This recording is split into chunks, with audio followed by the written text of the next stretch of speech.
একটি শহরের জনসংখ্যা 1,80,000।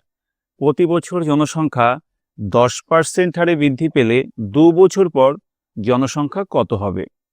দেখো এখানে বলে দিয়েছে প্রতি বছর 10% হারে বৃদ্ধি পাবে।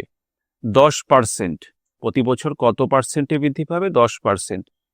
এই 10%কে আমরা লিখতে পারি 1/10 বা 1/10।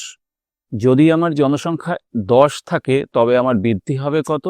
1। যদি আমার জনসংখ্যা 10 থাকে তার উপরে আমার 1 বৃদ্ধি হবে। তাহলে আমি বলতে পারি আমার প্রথম জনসংখ্যা যদি আমার 10 থেকে থাকে সেটা থেকে বেড়ে আমার জনসংখ্যা হবে কত? 11। এই প্রসেসটা বলেছে 2 বছর করতে হবে।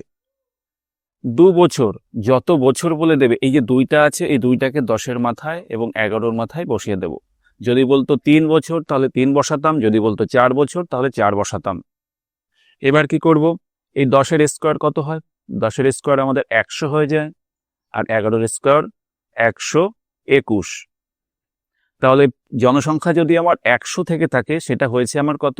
121। দেখো আমার প্রথম জনসংখ্যা কত ছিল? 1,80,000। এই যে 100 ইউনিট, এটাকে আমরা বলবো ইউনিট। এই 100 ইউনিটের মান 1,80,000। যদি বলি এই যে 100 ইউনিট আছে এর মান আমার 1,80,000। 1,80,000। তাহলে 121-এর মান কত? তাহলে 121-এর মানটাকে যদি আমার বের করতে হয়, অর্থাৎ যার মান বের করব তাকে আমরা উপরে রাখবো। তাহলে 121-এর মান বের করব, তাহলে 121 থাকবে আমাদের উপরে, আর নিচে চলে যাবে 100, আর এটাকে আমরা গুণ করে দেব 1,80,000-এর সাথে। দেখো এই দুটো শূন্য কেটে যাবে, তাহলে এদেরকে দেখো গুণ করে দাও, এদের আমাদের উত্তর বেরিয়ে যাবে 217,800।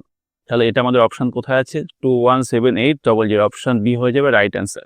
ভিডিওটি যদি ভালো লেগে থাকে তবে অবশ্যই একটা লাইক করে দেবে। রোজ এই ধরনের ভিডিও পাওয়ার জন্য আমাদের পেজটিকে ফলো করে রাখুন। ভিডিওটি দেখার জন্য ধন্যবাদ।